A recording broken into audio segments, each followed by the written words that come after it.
या पत्रकार परिषदेमध्ये आपल्या सगळ्यांचं मनापासून स्वागत।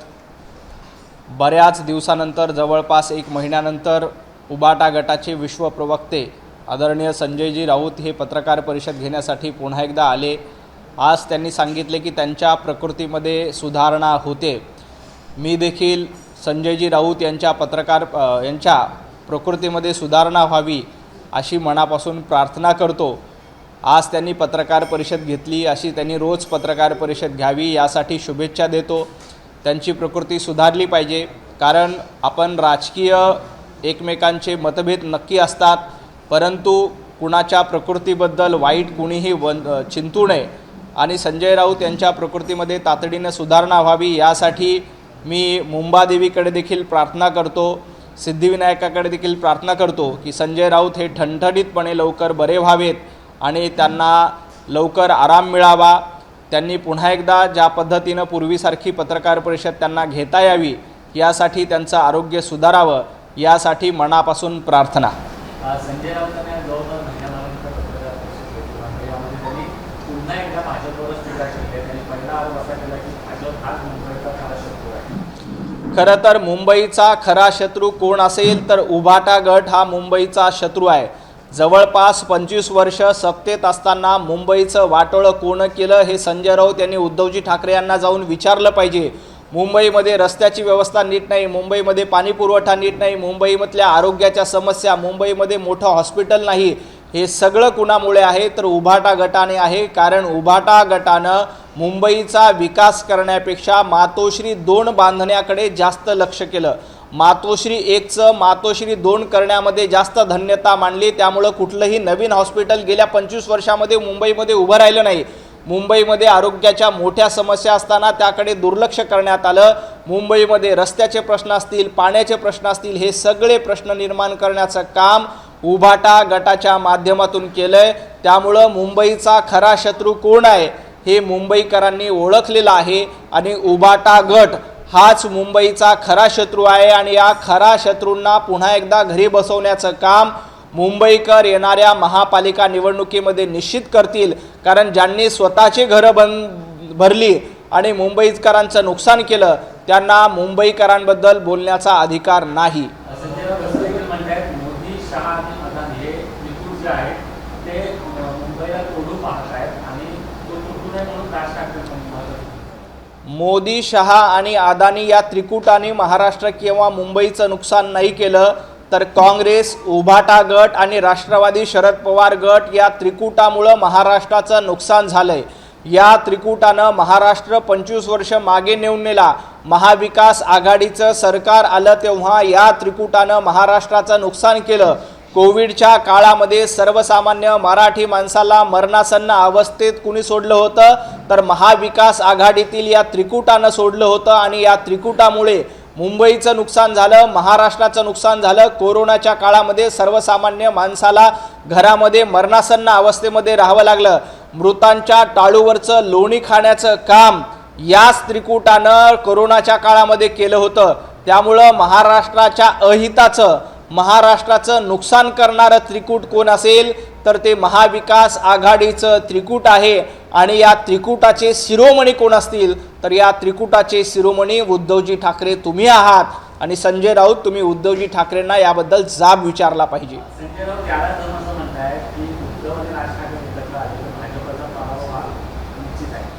उद्धवजी ठाकरे, राज ठाकरे एकत्र आले किंवा वेगवेगळे लढले तरी मुंबई महापालिकेत काहीही फरक पडणार नाही। मुंबईकरांनी ठरवलेलं आहे यावेळेला भारतीय जनता पार्टीला निवडून द्यायचंय। मुंबई महापालिकेवर भारतीय जनता पार्टीच्या नेतृत्वात महायुतीचा झेंडा फडकल्याशिवाय राहणार नाही। उद्धवजी ठाकरे किंवा राज ठाकरे दोघंही एकत्र आले तरी काहीही फरक पडणार नाही। कारण 0 अधिक 0 याची बेरीज केली, याची वजाबाकी केली, याचा गुणाकार केला, याचा भागाकार केला तरी येणारी बाकी ही 0च असते। त्यामुळं उभाटाच्या गटाच्या हाती यावेळेला मोठा भोपळा पडणार आहे। राज ठाकरे आणि उद्धवजी ठाकरे महापालिकेमध्ये एका बेसच्या निवडणुकीमध्ये एकत्र आले होते तेव्हा देखील संजय राऊतांनी अशाच पद्धतीने भविष्यवाणी केली होती की सर्वच्या सर्व जागा आम्ही जिंकू। पण मुंबईकरांनी सर्वच्या सर्व जागी पराभव करण्याचं काम मनसे आणि उद्धवजी ठाकरे यांचं केलेलं आहे। त्यामुळे दोघंही एकत्र आले तरी काहीही फरक पडणार नाही, कारण एक शिल्लक सेना आहे आणि दुसरी किंचित सेना आहे। महापालिकेच्या नगरपालिकेच्या निवडणुका सुरू आहेत, तर त्या निवडणुकीसाठी महायुतीतल्या 3 पक्षांमध्ये स्पर्धा सुरू आहे। 5-6 हेलिकॉप्टर्स वापरले जात आहेत, 25-25 कोटीचा खर्च एका निवडणुकीसाठी केला जातोय, असा सुद्धा आरोप संजय राऊत। खरं तर आमच्या तिघांमध्ये स्पर्धा नाही आहे। लाथाळ्या कुठे सुरू असतील तर महाविकास आघाडीमध्ये लाथाळ्या सुरू आहेत। काँग्रेस तुमच्यासोबत यायला तयार नाही। तुम्ही काँग्रेसला रिक्वेस्ट करताय, विनंती करताय की आमच्यासोबत या। काँग्रेसने तुम्हाला लाथाळ्या मारल्यात। महाविकास आघाडीच्या ठिकऱ्या उडण्याचं काम निवडणूक जाहीर होण्याच्या आधीच झालंय। या नगरपालिका आणि नगरपंचायतीच्या निवडणुकीमध्ये उद्धवजी ठाकरे तुमच्या गटाचं कुठेही अस्तित्व नाही। रेणापूरच्या तुमच्या उमेदवारांनी यासाठी माघार घेतली की आम्हाला पक्षनेतृत्वाचा पाठिंबा मिळत नाही, पक्षनेतृत्वाची साथ मिळत नाही। संजय राऊत तुम्ही घरामध्ये बसलात कारण तुमची तब्येत बरी नाही म्हणून। उद्धवजी ठाकरे कुठे आहेत? आदित्यजी ठाकरे कुठे आहेत? शिवसेनेचे इतर नेते कुठे आहेत? ते प्रचारामध्ये का दिसत नाहीत? कारण त्यांना माहीत आहे की जनता यांना नाकारणार आहे।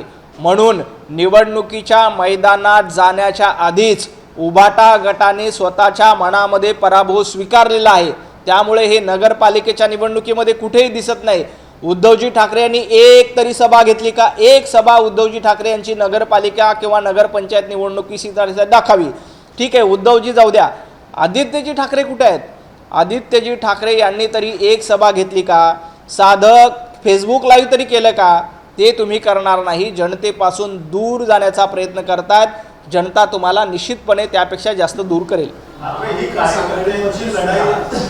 आघाडीतील अंतर्गत बाजूला सुद्धा संजय राऊतांनी टिप्पणी केली आहे। त्याचं म्हणतात की बिहार विधानसभा निवडणुकीनंतर जर काँग्रेसचा आत्मविश्वास वाढला असेल तर त्यांनी स्वतंत्र लढावं, वेगळं लढावं। काँग्रेसनं आधीच तुम्हाला फाट्यावर मारले। काँग्रेसनं स्पष्टपणे सांगितलंय की आम्ही सोबळावर लढणार आहोत, मुंबई महापालिका सोबळावर लढणार अशी घोषणा काँग्रेसनं यापूर्वीच केली आणि तुमच्या पाठीत खंजीर खुपसण्याचं काम काँग्रेसनं याआधीच करून टाकलंय। खरं तर पाठीमध्ये खंजीर खुपसण्याची परंपरा काँग्रेसची आधीपासून आहे, हे आम्ही तुम्हाला वारंवार सांगत होतो। तरी देखील तुम्ही काँग्रेसच्या वळसणीला जाऊन बसलात, सोनिया सेनेच्या दाराला जाऊन बसलात आणि आता काँग्रेसनं तुमचं गरज सरो आणि वैद्य मरो या पद्धतीनं काँग्रेसनं मुंबई महापालिकेच्या निवडणुकीमध्ये तुम्हाला दूर केलं आहे। कारण काँग्रेसला ही भीती आहे की जी मुस्लिम मतं आपल्याला मिळणार आहेत ती आता उद्धवजी ठाकरे यांच्याकडे शिफ्ट होत आहेत। त्यामुळं काँग्रेस तुम्हाला दूर करते। काँग्रेसने तुमच्या पाठीमध्ये खंजीर खुपसला आणि याच्यानंतर देखील काँग्रेसची वागणूक अशीच असणार आहे। तुम्ही कितीही राहुल गांधीला जाऊन रिक्वेस्ट केली, किती तुम्ही सोनिया गांधींना जाऊन रिक्वेस्ट केली, तरी काँग्रेस तुम्हाला फाट्यावरच मारणार आहे। संजय राऊत म्हणतात की एकनाथ शिंदे यांच्या शिवसेनेचा पुतळा देखील आहे, ते अमित शहा काढतील अशा पद्धतीचं। संजय राऊत यांनी कोथळ्याची भाषा करू नये। महाराष्ट्रातल्या जनतेनं उभाटा गटाचा कोथळा विधानसभेच्या निवडणुकीला बाहेर काढला। महाराष्ट्रातल्या जनतेनं तुमचा महापालिकेच्या निवडणुकीत देखील कोथळा बाहेर काढण्याचं ठरवलेलं आहे। त्यामुळं कोथळ्याची भाषा संजय राऊतांनी करू नये। आपण आपला कोथळा सुरक्षित राहण्यासाठी थोडासा प्रयत्न करा। विधानसभेच्या निवडणुकीत महाराष्ट्रातल्या जनतेनं वाघनख काय असतात आणि कोथळा कशा पद्धतीनं बाहेर काढता येतो हे महाराष्ट्रातल्या जनतेनं दाखवून दिलंय आणि महाराष्ट्रातल्या जनतेनं देवाभाऊंच्या नेतृत्वात आशीर्वाद दिलेले आहेत। आता तुमचा कोथळा विधानसभेला निघला, सुरलेला कोथळा महापालिका निवडणुकीत देखील निश्चित निघेल। राहिला प्रश्न एकनाथजी शिंदे यांचा, तर एकनाथजी शिंदे, देवेंद्रजी फडणवीस, अजितदादा पवार हे एकमताने पुढे चालतायत। काही ठिकाणी नगरपालिकेला किंवा नगरपंचायतीला आमची युती झाली नसली तरी महाराष्ट्रामध्ये महायुती म्हणून आम्ही भरभक्कमपणे एकमेकांच्या सोबत आहोत। कोथळा काढण्याची भाषा तुम्हाला शोभते, आम्ही एकमेकांच्या सोबत घेऊन चालणारे आहोत। राऊतांनी पुढे जाऊन भाजपवर आणखी एक गंभीर आरोप केला आहे की बाळासाहेब ठाकरेंनी भाजपला मदत केली होती, त्या बाळासाहेब ठाकरेंच्या पाठीत खंजीर खुपसण्याचं काम भाजपने केलं। पाठीत खंजीर खुपसण्याची परंपरा उद्धवजी ठाकरे तुम्ही सुरू केली। 2019ला महाराष्ट्रातल्या जनतेनं युतीला पूर्णपणे आशीर्वाद दिले। भारतीय जनता पार्टीला 105, उभाटा गटाला जवळपास 53-54 जागा दिल्या होत्या। दोघांना मिळून युतीमध्ये सरकार बसत होतं असं असताना मुख्यमंत्री पदासाठी फक्त आपल्याला मुख्यमंत्री व्हायचं याच्यासाठी उद्धवजी ठाकरे तुम्ही देवेंद्रजी फडणवीस यांच्या पाठीमध्ये खंजीर खुपसला। वंदनीय बाळासाहेब ठाकरे हिंदुत्ववादाच्या विचारासाठी काम करत होते, तर उद्धवजी ठाकरे तुम्ही फक्त आणि फक्त सत्तेसाठी काम करतायत आणि भारतीय जनता पार्टीच्या पाठीस 2019 मध्ये खंजीर तुम्ही खुपसला होता। त्यामुळे खंजीराची भाषा तुम्ही करू नका। खंजीर खुपसण्याची परंपरा महाराष्ट्रामध्ये जर का कोणी सुरू केली असेल तर इतिहासामध्ये त्याच्या सुवर्ण अक्षराने उद्धवजी ठाकरे यांचं नाव लिहिलं जाईल। संजय राऊत असं म्हणतात की ज्या पद्धतीने सध्या निवडणुकीला पैसे वाटले जात आहेत त्यामध्ये एकनाथ शिंदे आता कुठेही निवडणूक जिंकू शकतील, अमेरिकेतही निवडणूक। एकनाथजी शिंदे अमेरिकेत किंवा जर्मनीमध्ये निवडणूक जिंकू शकतील का नाही मला माहीत नाही, परंतु संजय राऊत यांना जर का उमेदवारी दिली तर संजय राऊत पाकिस्तानच्या पंतप्रधान पदाची निवडणूक मात्र निश्चित जिंकू शकतील। संजय राऊत बांगलादेशच्या पंतप्रधान पदाची निवडणूक निश्चित जिंकू शकतील। त्यामुळे संजय राऊत यांनी जरा महाराष्ट्रामध्ये त्यांना स्कोप नाही, देशामध्ये त्यांना स्कोप नाही, त्यांनी आता पाकिस्तानमध्ये जाऊन उभाटा गटाने निवडणूक लढली पाहिजे। संजय राऊतांनी बांगलादेशमध्ये जाऊन निवडणूक लढली पाहिजे, कारण ज्या पद्धतीनं संजय राऊतांच्या भूमिका, ज्या पद्धतीनं उभाटा गटाच्या भूमिका येतात ते बघता पाकिस्तानमध्ये सर्वाधिक लोकप्रियची चाचणी घेतली। सर्वाधिक लोकप्रिय कोण आहे असं जर का विचारलं तर संजय राऊतांचा क्रमांक 1 लागेल। त्यामुळे एकनाथजी शिंदे लंडनमध्ये जिंकतील, न्यूयॉर्कमध्ये जिंकतील हे सांगण्यापेक्षा संजय राऊत तुम्ही पाकिस्तानमध्ये नक्की जिंकाल। त्यामुळे पाकिस्तानच्या पंतप्रधान पदासाठीच्या निवडणुकीत संजय राऊतांनी उतरावं। राणे बंधू वादावर आता रोहित पवारांची एक पोस्ट आली आहे, ते म्हणजे भावाभावात वाद काय असतात हे आम्ही जवळून बघितलेलं आहे। राणे साहेबांनी हे वेळेत ओळखायला हवं, कारण भाजपचा तो चेहरा आहे भावाभावात भांडणं लावणार आणि त्यांचा हेतू साध्य भावाभावात भांडणं लावण्याची परंपरा भारतीय जनता पार्टीमध्ये नाही। मातोश्रीमध्ये कुठल्या कुठल्या भावाची कशी भांडणं होती हे संजय राऊत विसरले का? आता तुम्ही राज ठाकरे यांच्या दारामध्ये जातायत। राज ठाकरे यांना घराच्या बाहेर कोणामुळे जावं लागलं? भावाभावामध्ये भांडण कोणामुळे लागलं होतं? वंदनीय हिंदू हृदय सम्राट बाळासाहेब ठाकरे दोन्ही भावांना एकत्र ठेवण्यासाठी प्रयत्न करत होते। तुम्हाला तुमच्या भावाला देखील सोबत ठेवता आलं नाही आणि तुम्ही दुसऱ्याच्या भावाचं सांगताय का? तुम्हाला स्वतःच्या भावाची चिंता नव्हती, फक्त आपल्याला सत्ता मिळावी, आपल्याला शिवसेना पक्षप्रमुख पद मिळावं यासाठी स्वतःच्या भावाला घराबाहेर काढणारे तुमचे मालक होते। त्यामुळे तुम्ही कृपया भावाबद्दल बोलू नये। भारतीय जनता पार्टी कधीही कुटुंब तोडण्याचं राजकारण करत नाही। कुटुंब एकसंघ असलं पाहिजे, कुटुंब सोबत असलं पाहिजे, यासाठी भारतीय जनता पार्टी प्रयत्न करते। तुम्ही तुमच्या भावाला घराबाहेर काढलं होतं हा इतिहास आहे।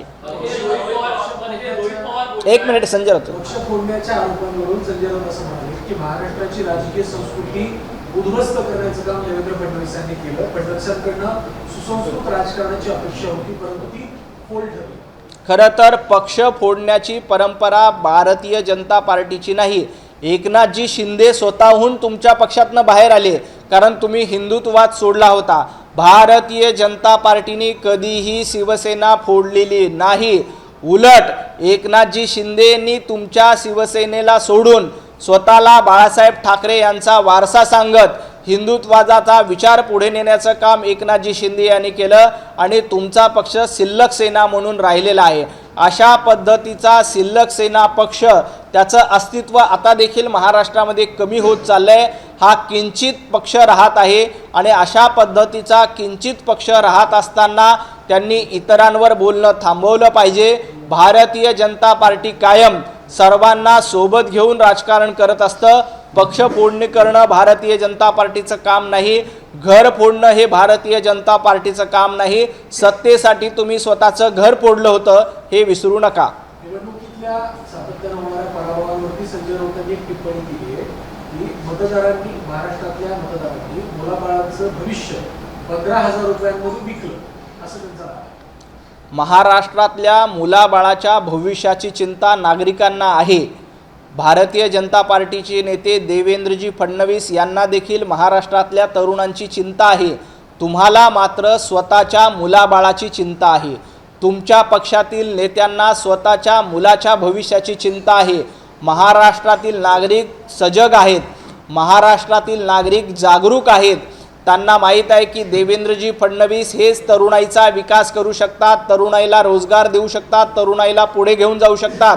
परंतु उद्धवजी ठाकरे, तुम्ही स्वतःच्या मुलाबाळाच्या विकासाची चिंता करतायत, तुम्ही स्वतःच्या मुलाबाळाच्या भविष्याची चिंता करतायत.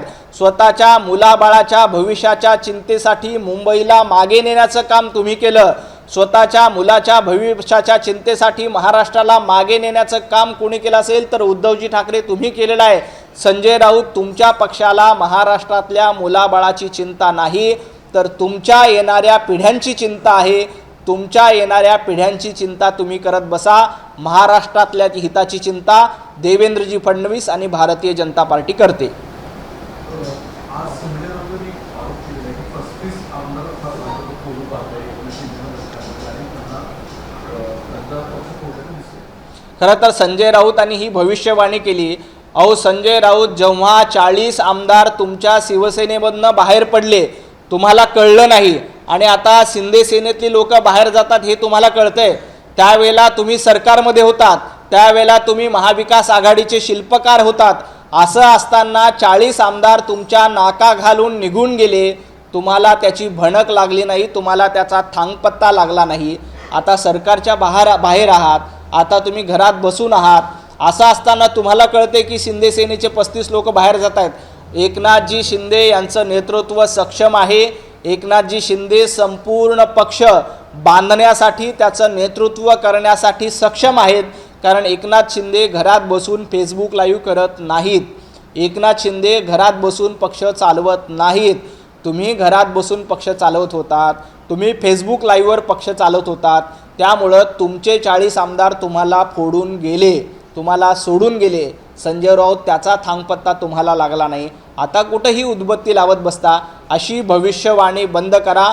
भांडूपच्या गाढव नाक्यावर बसून भविष्यवाणी आणि कुडमुड्या जोशीचा धंदा नवीन संजय राऊतांनी सुरू केला असेल तर तो त्यांनी बंद करावा. कारण हा धंदा तुमचा चालणार नाही. तुमचं आत्तापर्यंतचं एकही भविष्य खरं ठरलं नाही. संजय राऊतांनी पहिलं भविष्य केलं होतं की महाविकास आघाडीचं सरकार पुन्हा येईल, ते आलं नाही.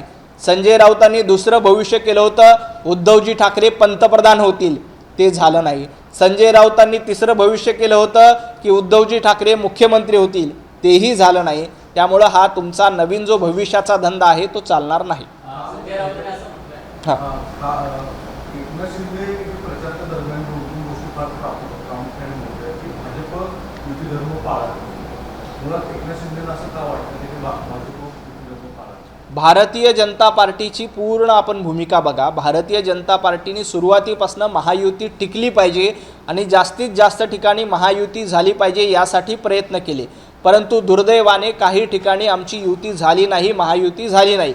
त्या ठिकाणी स्थानिक पातळीवर उलट एकनाथजी शिंदे, तुम्ही उद्धवजी ठाकरे यांना बरोबर घेतलं. कुठं? सिंधुदुर्गामध्ये. भारतीय जनता पार्टीच्या विरोधामध्ये सिंधुदुर्गामध्ये एकनाथजी शिंदे यांच्या पक्षाने उद्धवजी ठाकरे यांच्या पक्षाला बरोबर घेतलं. मग युती धर्म कोण पाळत नाही याचा विचार स्वतः एकनाथजी शिंदे आणि शिंदे सेनेने करावा. भारतीय जनता पार्टीने तुमच्या विरोधामध्ये कुठेही उद्धवजी ठाकरे यांना बरोबर घेतलं नाही. आम्ही कुठेही शरद पवार गटाला सोबत घेतलं नाही. आम्ही अशा पद्धतीची अधर्माची युती केलेली नाही. तर आम्ही जी नैसर्गिक युती आहे ती नैसर्गिक युती केलेली आहे. दुर्दैवानं एकनाथजी शिंदे यांना त्याचा विसर पडला असेल, म्हणून त्यांना आठवण करून देतो की युती तोडायची सुरुवात किंवा युती धर्म न पाळायची याची सुरुवात जर का कोणी केली असेल तर ती शिवसेनेकडनं झालेली आहे. आमचा अजून देखील युतीवर पूर्णपणे विश्वास आहे. काही ठिकाणी आमचे मतभेद निश्चित असतील, परंतु आम्ही जास्तीत जास्त ठिकाणी महायुती म्हणूनच लढतोय. एकनाथजी शिंदे, देवेंद्रजी फडणवीस, अजितदादा पवार यांना सोबत घेऊन आम्ही महाराष्ट्राचा विकास करतोय. राज्यामध्ये ही युती भक्कम झाली पाहिजे यासाठी आमचा कायम प्रयत्न असणार आहे. तुम्ही आता म्हणाल की पहिला प्रयत्न युती धर्म किंवा युती धर्मापासून बाजूला जाण्याचं जो पहिलं काम झालं ते शिंदे गटाकडनं झालं. उदगीरमध्ये त्यांच्याकडे उमरग्यामध्ये काँग्रेससोबत त्यांनी अलायन्स केलं. हे जे संबंध ताणले गेले असं दिसतंय. या पार्श्वभूमीवरती दिल्लीचं नेतृत्व या प्रश्नामध्ये काही दखल घेईल किंवा मध्यस्थी करेल अशी देखील एक बातमी समोर येते. मला वाटत नाही की यामध्ये कुठे कोणाची दखल द्यायची गरज आहे.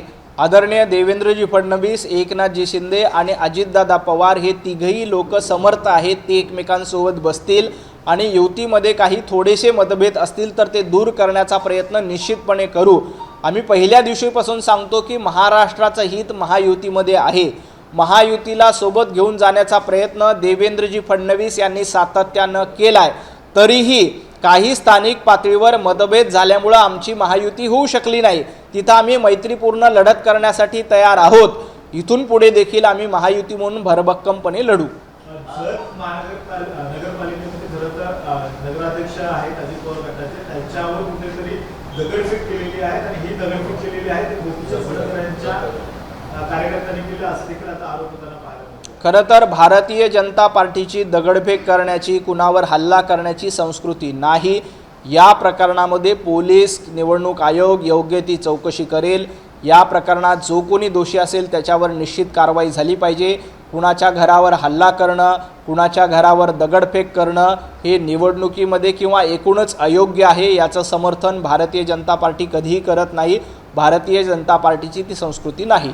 राजू शेट्टी जे आहेत ते म्हणतात की शक्तिपीठ महामार्ग हे मुख्यमंत्र्यांचं जरी स्वप्न असलं तरी दिवा स्वप्नच राहील, ते होणार नाही। राजू शेट्टींना एवढंच सांगायचं आहे की जेव्हा समृद्धी महामार्ग सुरू करायचा होता तेव्हा देखील अनेकांनी त्याच्यात खोडा घालण्याचा प्रयत्न केला, परंतु आज आपण बघतोय की नागपूर ते मुंबई समृद्धी महामार्ग झाल्यामुळे विदर्भ आणि मराठवाड्याच्या शेतकऱ्यांना सर्वाधिक फायदा झाला।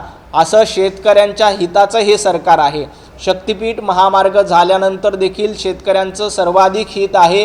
हे दुर्दैवानं राजूजी शेट्टी यांना लक्षात येत नसेल तर आदरणीय देवेंद्रजी फडणवीस त्यांना समजून सांगतील। राजू शेट्टी यांनी सरकारसोबत बैठकीला यावं। हा समृद्धी महामार्ग जसा शेतकऱ्यांसाठी कायापालट करणारा ठरला तसाच शक्तिपीठ मार्ग देखील मराठवाडा आणि विदर्भातील शेतकऱ्यांसाठी वरदान ठरणार आहे। त्यामुळे या शक्तिपीठ महामार्गाला विरोध करू नये। महाराष्ट्रातल्या मुलाबाळाच्या भविष्याची चिंता नागरिकांना आहे। भारतीय जनता पार्टीचे नेते देवेंद्रजी फडणवीस यांना देखील महाराष्ट्रातल्या तरुणांची चिंता आहे। तुम्हाला मात्र स्वतःच्या मुलाबाळाची चिंता आहे। तुमच्या पक्षातील नेत्यांना स्वतःच्या मुलाच्या भविष्याची चिंता आहे। महाराष्ट्रातील नागरिक सजग आहेत। महाराष्ट्रातील नागरिक जागरूक आहेत। त्यांना माहीत आहे की देवेंद्रजी फडणवीस हेच तरुणाईचा विकास करू शकतात, तरुणाईला रोजगार देऊ शकतात, तरुणाईला पुढे घेऊन जाऊ शकतात। परंतु उद्धवजी ठाकरे तुम्ही स्वतःच्या मुलाबाळाच्या विकासाची चिंता करतायत। तुम्ही स्वतःच्या मुलाबाळाच्या भविष्याची चिंता करतायत। स्वतःच्या मुलाबाळाच्या भविष्याच्या चिंतेसाठी मुंबईला मागे नेण्याचं काम तुम्ही केलं। स्वतःच्या मुलाच्या भविष्याच्या चिंतेसाठी महाराष्ट्राला मागे नेण्याचं काम कोणी केलं असेल तर उद्धवजी ठाकरे तुम्ही केलेलं आहे। संजय राऊत तुमच्या पक्षाला महाराष्ट्रातल्या मुलाबाळाची चिंता नाही तर तुमच्या येणाऱ्या पिढ्यांची चिंता आहे। तुमच्या येणाऱ्या पिढ्यांची चिंता तुम्ही करत बसा। महाराष्ट्रातल्या हिताची चिंता देवेंद्रजी फडणवीस आणि भारतीय जनता पार्टी करते। आज संजय राऊतांनी आरोप केलेला आहे की 35 आमदार फोडून पाहताय आणि त्यांना पक्ष फोडल्याचं दिसतंय। खरं तर संजय राऊतांनी ही भविष्यवाणी केली। अहो संजय राऊत जेव्हा 40 आमदार तुमच्या शिवसेनेमधनं बाहेर पडले तुम्हाला कळलं नाही आणि आता शिंदे सेनेतली लोक बाहेर जातात हे तुम्हाला कळतंय। त्यावेळेला तुम्ही सरकारमध्ये होतात, त्यावेळेला तुम्ही महाविकास आघाडीचे शिल्पकार होतात। असं असताना 40 आमदार तुमच्या नाका घालून निघून गेले, तुम्हाला त्याची भणक लागली नाही, तुम्हाला त्याचा थांगपत्ता लागला नाही।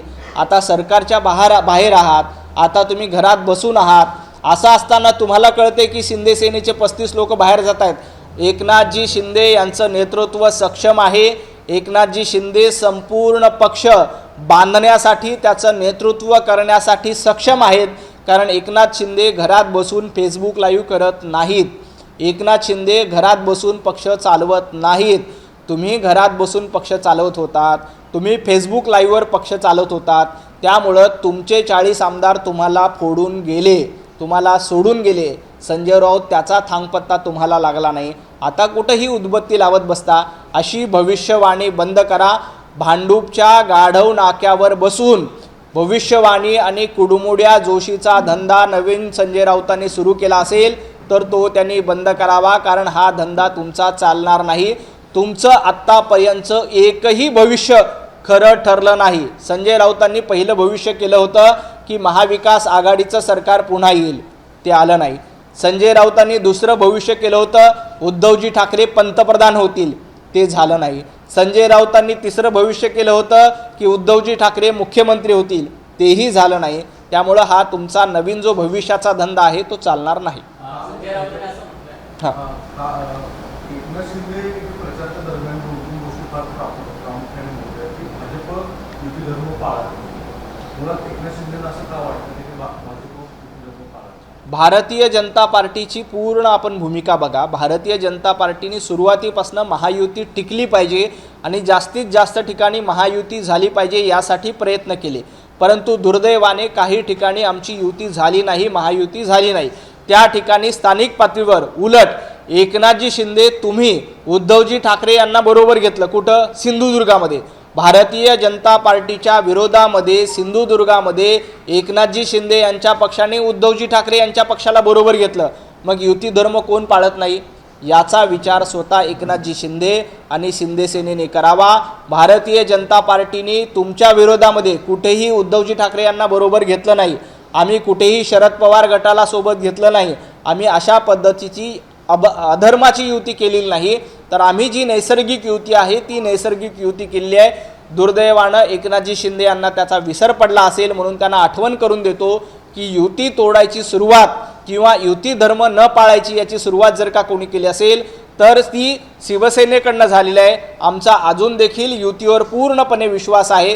काही ठिकाणी आमचे मतभेद निश्चित असतील, परंतु आम्ही जास्तीत जास्त ठिकाणी महायुती म्हणूनच लढतोय.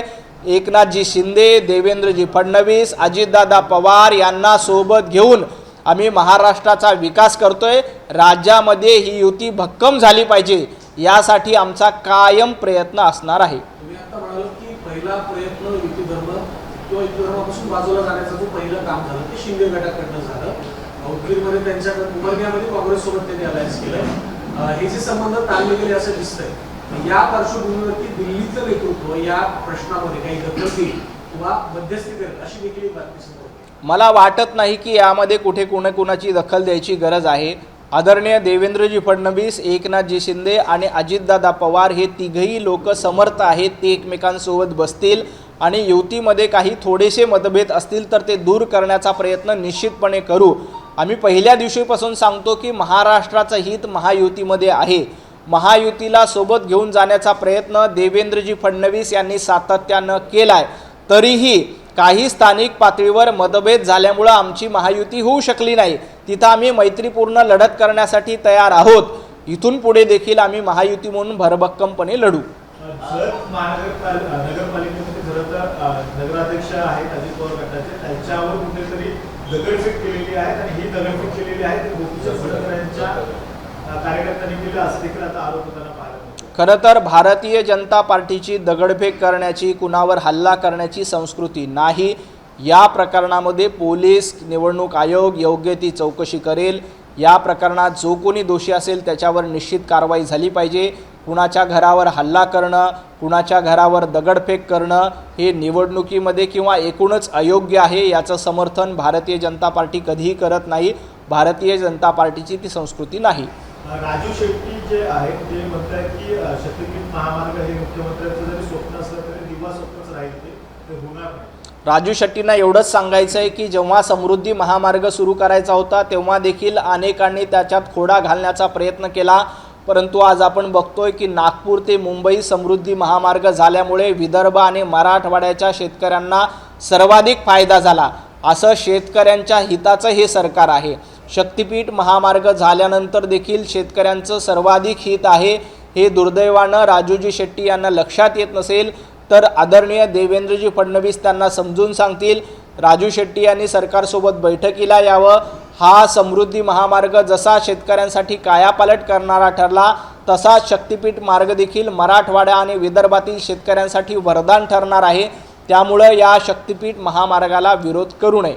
एकीकडे संभाजीनगरमध्ये सभा होत आहे, त्या सभेसाठी मुख्यमंत्री आहेत, दुसरीकडे एकनाथ शिंदे देखील होते. एकाच हॉटेलमध्ये दोघं असताना देखील आहेत ते एकमेकांशी संवाद झाला नाही अशी देखील चर्चा सुरू झालेली आहे. देवेंद्रजी फडणवीस आणि एकनाथजी शिंदे यांच्यामध्ये कुठेही विसंवाद नाही. एकमेकांशी संवाद करण्यामध्ये सक्षम आहेत. कदाचित शेड्यूलमुळे ते एकमेकांना भेटले नसतील, याच्याबद्दल मला माहिती नाही. आजारपणाबद्दल राऊतांनी 2 टिप्पणी केल्या. असं म्हणाले की जेव्हा मी तुरुंगात होतो तेव्हापासूनच मला हे आजारपण सुरू झालंय, त्यामुळे भाजपला आनंद वाटतो विरोधकांना जेलमध्ये टाकलं. कुठेतरी आजारपणाचं कारण हे ते तुरुंगात गेले यावर कुठेतरी उल्लेख केला.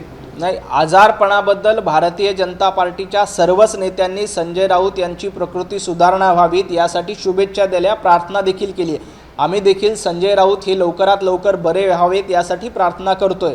परंतु अशा पद्धतीनं आजारपणाचं राजकारण कुणी करू नये. दुर्दैवाने संजय राऊत यांनी असं सांगितलं की मी जेलमध्ये गेल्यामुळे मला आजार झाला. असं जर का जेलमध्ये गेल्यामुळं आजार होत असतील तर आर्थर रोडमधल्या सगळ्याच तुरुंगांना, तुरुंगवासियांना किंवा आर्थर रोडमधल्या सगळ्याच लोकांना आजार व्हायला पाहिजे होता. फक्त एकट्या संजय राऊतांनाच का झाला? तर असं काही नसतं की तुरुंगात गेल्यामुळे आजार झाला, तिकडे गेल्यामुळे आजार झाला. प्रत्येकाची प्रकृती वेगवेगळी असते, त्याच्यामुळे तो आजार होत असतो. दुर्दैवानं आजाराचं राजकारण संजयजी राऊत यांनी करू नये, ते करणार नाहीत याचा मला विश्वास आहे. देवेंद्र फडणवीस कधीकधी आमचे जवळचे मित्र होते, त्यांनी मला आजारपणामध्ये विचारपूसही केली आणि मदतीची तयारीही दर्शवली. एका बाजूला टीकाही करते, दुसऱ्या बाजूला ज्या विचारपूस केली त्याबद्दल एक भाष्य. देवाभाऊ कधीही छोटं मन करत नाही. देवाभाऊ मोठ्या मनाचे आहेत.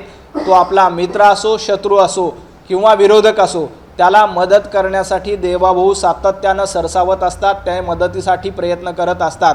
संजय राऊत यांना देखील त्यांनी मदतीचा हात पुढे केला.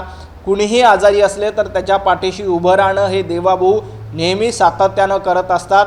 संजय राऊत हे असं म्हणाले की देवेंद्रजी फडणवीस आमचे कधी काळी मित्र होते, परंतु त्यांच्या पाठीत खंजीर खुपसण्याचं काम कुणी केलं होतं हे जरा उद्धवजी ठाकरे यांना जाऊन विचारावं.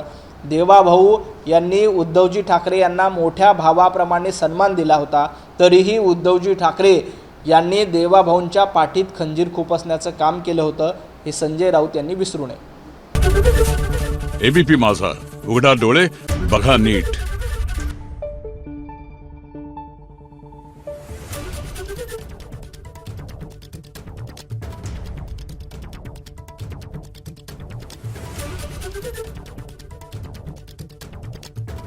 Thank you.